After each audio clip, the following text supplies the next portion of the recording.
Hola, mi nombre es María Cristina Ibarra, soy profesora de la Universidad Federal de Pernambuco, aquí en Recife, Brasil, y hoy les voy a hablar sobre el artículo que escribí para el PDC 2020. El artículo se llama Aproximaciones a un diseño participativo sentipensante, correspondencias con un colectivo de residentes. Partiendo del concepto sentipensar propuesto por el sociólogo colombiano Orlando Falsborda, busco juntar las bases para reflexionar sobre un diseño participativo sentipensante.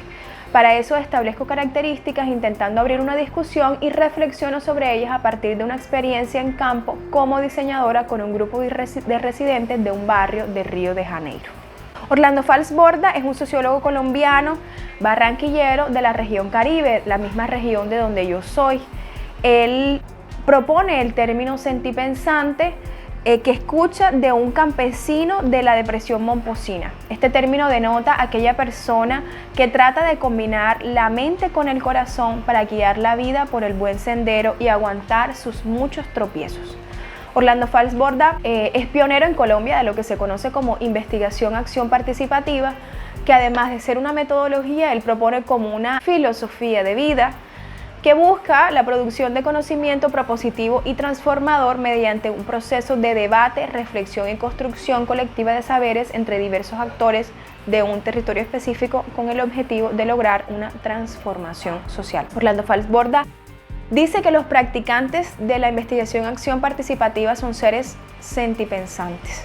Los sentipensantes están preocupados con la construcción colectiva de saberes, con la transformación de la sociedad, con la recuperación de voces invisibilizadas y la junción entre la academia y lo extraacadémico, algo que tiene mucha relación con lo que yo hice en Santa Teresa con este grupo de residentes, el colectivo Santa Sin Violencia.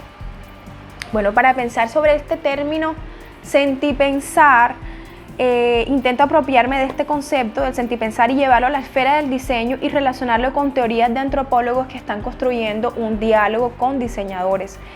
Y empiezo con Joachim Hals, en el que él dice que las necesidades, que es una palabra que se utiliza mucho en el vocabulario de los diseñadores, están continuamente en formación a través de disputas diarias entre vecinos y familiares, colegas y el mundo material con el que viven. Para estar en sintonía con las necesidades, Joachim Hals propone que debemos envolvernos y comprometernos con estas disputas creando nuevos horizontes de posibilidades. O sea, las necesidades dejan de ser un dato y se vuelven algo que está en continua formación y transformación y en la cual nosotros como diseñadores debemos involucrarnos. Cuando sentipensamos, creo, aceptamos que no descubrimos el mundo, sino que lo constituimos. Y esto tiene relación con el concepto de interexistencia y pluriverso de Arturo Escobar, que él mismo propone en el libro Diseño y Autonomía o Design for the Pluriverse, y en el que él dice que la ontología dualista nos coloca como sujetos que podemos manipular objetos con libertad. Pero en la ontología relacional, algo que él está proponiendo en este libro, las cosas no existen, sino que interexisten. Y cuando hablamos de relacionalidad e interexistencia, hablamos de pluriverso, o como decían los zapatistas, de un mundo donde quepan muchos mundos. Hacemos parte de un flujo cambiante de formas y prácticas como diseñadores. Cuando hablamos de sentipensar, decimos que hay un lado emocional en todas las formas de racionalidad. La reflexión no abarca el mundo entero, el mundo va más allá de la razón. La reflexión limita nuestro acceso al mundo como un todo. Maturana Varela y Arturo Escobar, autores en los que me baso para hablar en esta sección del artículo, dicen que raramente somos conscientes de que nuestras emociones guían nuestras vidas. Y también traigo aquí al antropólogo británico Tim Ingold, que dice que el modelo académico de producción de conocimiento nos dice que para conocer correctamente, los científicos no pueden involucrarse efectivamente con el objeto de interés. Entonces, recopilar datos significa ver sin observar, tocar sin sentir, oír sin escuchar. Cuando él está proponiendo que respondamos a eso, entonces observar, sentir y escuchar son fundamentales para responder a lo que estamos percibiendo. Y esta respuesta, este responder, tiene que ver con el concepto de correspondencia del cual les voy a hablar ahora.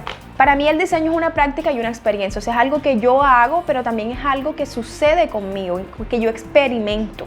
El pensamiento no es una operación cognitiva que tiene lugar dentro de la cabeza, sino el trabajo de la mente que se une al cuerpo y por lo tanto al mundo. Entonces, el diseño participativo puede ser visto como un proceso educativo en el sentido de que yo experimento, de que yo sufro ese proceso. Una práctica y experiencia que me permite especular sobre la vida en la medida en la que vivo. Y Ingold, hablando sobre atención, coloca un ejemplo sobre una persona que sale a caminar. Entonces el caminante atento sintoniza sus movimientos con el terreno en la medida en que él se desdobla, o sea, el terreno se desdobla alrededor y debajo de sus pies. En la medida que el caminante entiende o percibe lo que está pasando debajo de sus pies, puede moldarse a lo que está pasando y puede responder a ese terreno. En ese sentido es que hablamos de correspondencia, que significa responder a lo que está siendo percibido, contribuir. El colectivo Santa Sin Violencia se desarrolló en el barrio Santa Teresa, o surgió en el barrio Santa Teresa, en Río de Janeiro, que queda en la zona central de la ciudad, con una población más o menos de 40.000 habitantes o más, ya que esos datos son del 2010. Es un barrio montañoso donde hay arte, turismo, paisajes y es un polo gastronómico, un barrio realmente conocido por ser muy artístico y turístico. El colectivo Santa Sin Violencia fue un grupo de residentes del barrio Santa Teresa, de este barrio, que se comprometió con la lucha contra la violencia en el área.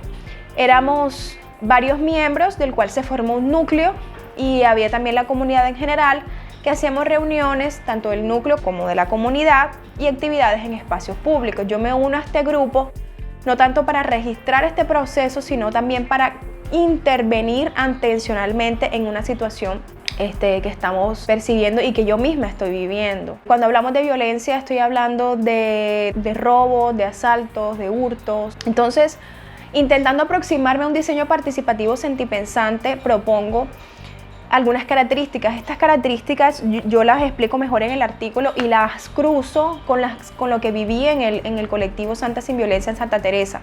Intentando aproximarme a un diseño participativo sentipensante, propongo estar en sintonía con las necesidades envolviéndose en las disputas cotidianas, ratificar las fuerzas comunitarias, percibir el diseño participativo como un proceso educativo en el sentido de que transformamos y somos transformados por el mundo, estar atentos para abrirnos a otras posibilidades de ser, reconocer que hay un lado emocional en todas las formas de racionalidad y apuntar para una transformación social. Como consideraciones finales, digo que Sentipensar abre un mundo de posibilidades que es limitado cuando solo pensamos. Cuando nos dejamos afectar, reconocemos que el mundo está vivo y nos transforma. Reconocemos la interexistencia. Entonces transformamos, como dice Falsborda, pero también nos transformamos. Con este artículo se espera traer nuevas dimensiones y cuestionamientos a la práctica del diseño participativo desde una experiencia y autores latinoamericanos. Muchas gracias.